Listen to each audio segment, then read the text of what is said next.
Hey guys, hope you're having an absolutely wonderful day or night, depending on when you're watching this, I guess. Happy Halloween! As you guys can tell, I dressed up in a non-offensive costume, and that's what this list is all about. I'm your host, Jared Bronstein. Welcome to a top 10 list here on InformOverload. And before we get into the top 10 offensive Halloween costumes you should never wear, make sure to subscribe. Click that bell too while you're at it. Is it offensive or offensive? Offensive. I say offensive? I don't even know anymore. Give this video a thumbs up for good measure, or because I'm wearing this costume. Alright guys, Halloween, we got candy, scary stuff, fun times, but then there's also the downside of complete morons thinking tragedies or awful people are funny, so they dress up like them. So we'll be counting these offensive Halloween costumes, and of course, this is totally based on my opinion. You may not find some of these costumes offensive, which I mean, I don't see why you wouldn't, but either way. Make sure to let me know in the comments down below which you think is a true number one. And of course, we got some comment replies and obviously bloopers at the end of this one, so stick around. I'm wearing a goddamn crayon, like there's gonna be some funny bloopers, but let's get into it. Number 10 is Rexy. It's spelled like your name is Anna and your last name is Rexy. I mean, like all the costumes on this list, I don't really feel like I have to explain myself here, but I will. It's definitely not okay to be a sexy eating disorder. I mean, the fact that someone thinks it's a good idea to dress up for Halloween as an eating disorder is already bad enough. But the fact that they're trying to glorify that eating disorder by adding sexy to it, I don't know, it's gonna be a no from me, dog. And if you guys couldn't see the photo, the girl's legitimately wearing a name tag that says anorexia. So this isn't just some girl dressed as a skeleton. She's 100% anorexia. Like that's the costume.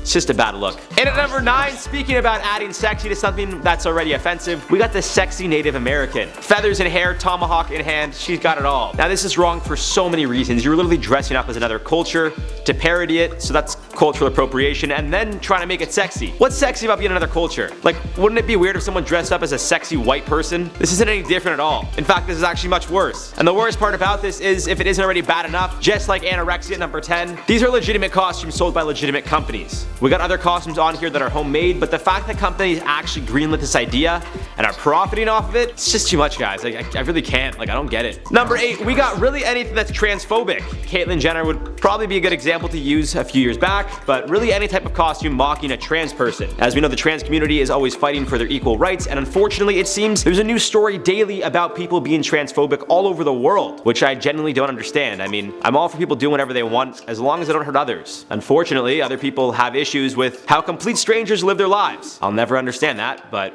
either way, dressing up as an opposing gender is never a good look, especially during a time when we're trying to move forward as a society and support those who already have a tough enough time. Number 7, really any costume with blackface. We're past this, like way past this. Yet it seems year after year celebrities are caught doing it, which again, I'll never understand. Most recently, Canada's Prime Minister Trudeau was exposed for both black and brown face at a party back in the early 2000s. And although he did apologize and some people did appreciate it, others will never forget. And that was back in the early 2000s. We're almost in 2020, guys. We know right from wrong, not to say he didn't, but anyway, I think we could all agree blackface or brownface are both a big no-no. So let's just not do that and stick to costumes like the classics, like a superhero or Charlie Brown or something, or even a rock. Only those who know Charlie Brown will get that one. I got a rock. Alright, so those first few were quite general costumes, and a lot of them are sold online or in store. Now, believe it or not, some of these other costumes coming up are also sold in store, but they're much more specific to certain people, both victim and perpetrator. I'll be honest, guys, these could all be true number ones, but I gotta rank them somehow, so here goes. Number 6, Anne Frank.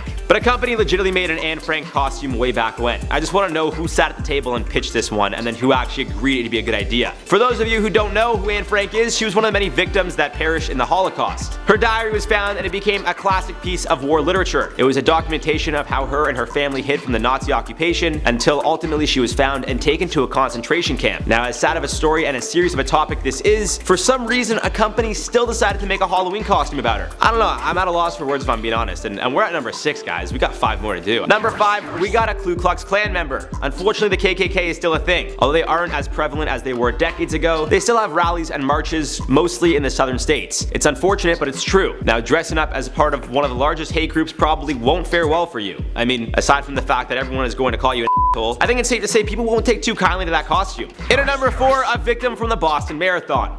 I won't lie, when I saw someone actually dress up like this, I was pretty sick to my stomach. The incident happened in 2013, but people are going to have to live with the trauma and the injuries sustained for the rest of their lives. The incident saw 5 innocent people die and over 250 people injured, with many losing their limbs, their sight, and some losing loved ones, all because they wanted to compete in a marathon. So to make light of this situation and think it's funny to dress up as a victim from this horrific incident, it's just disgusting. Not only is it offensive to those who are currently living with the aftermath of it, from those who were physically injured to those who were just present and have to remember the traumatizing events, but it's also just heartless. How could you put in this much effort knowing what people went through and think it's funny, even in the slightest? Coming at number 3, we got Bill Cosby. More specifically, the costume, as you can see here, it's not just Cosby, it's someone dressed as Cosby and someone dressed as a victim. This is getting so out of hand, I don't even want to continue this list. People suck, man. So let's talk about why you shouldn't do this. It's disrespectful to all the women Cosby assaulted. It's also disrespectful to all the women who have ever been victims to that kind of abuse. In fact, it's making light of a situation that almost any woman has to deal with on a night out. Fear of possibly being taken advantage of. I mean, even as a guy, I never leave my drink unattended and then go back to it, so I can't imagine what it's like as a female. And with that being said, dressing up as Cosby in general is an awful idea. Dressing up as Cosby and one of his victims?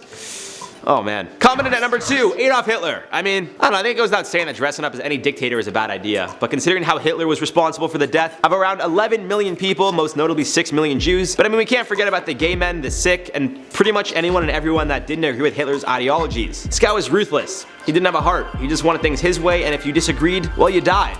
Whether it was the gas chambers, mass shootings, or literally working you to death, dressing up as Hitler is definitely not a good idea, ever, really. Doesn't matter how many years it's been, it's such a bad idea, man. And the same would really go for any dictator. Stalin, Mussolini, they aren't the type of guys you want to glorify and dress up as Halloween. And even if you're trying to do it as a joke, I mean, I don't know, I don't really see what's funny about it at all. It's history and it's, you know, a part of history, but it's very sad and it's tragic. They're events that shouldn't be made fun of. You shouldn't take light of these events. Now, in at number 1, I can't believe this was ever even a thing. I don't know. Like I said, guys, really all the costumes on here could be number 1 depending on who you are and how you feel about each one. Personally though, I genuinely feel this is a true number 1. I don't see how 2 people could dress up like this and then show their faces in public. We got the World Trade Centers, one of the most horrific incidents in the history of the US, where thousands of innocent people who were just going to work ultimately lost their lives. It's believed the attack killed over 2,700 people, and aside from those who were working, hundreds of emergency workers also lost their lives trying to help the victims of the attack. It's believed 343 New York Fire Department firefighters, 71 law enforcement officers, and 10 EMS personnel all lost their lives. So to dress up as the towers with people glued to the side as if they're jumping or falling out,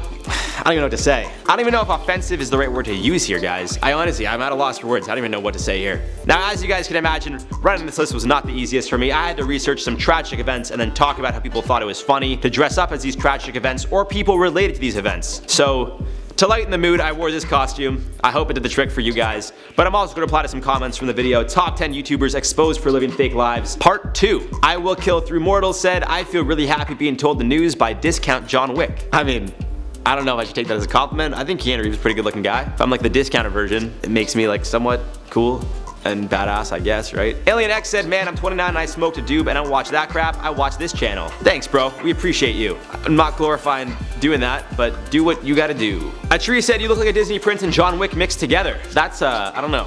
I don't know what that's, is that a compliment? Is that an insult?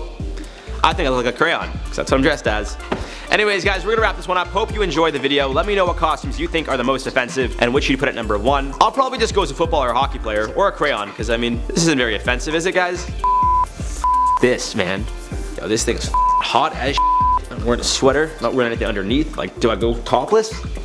I don't know. I'm a crayon. Hey guys, what are you for Halloween? I'm a big blue penis. Where are my big blue balls?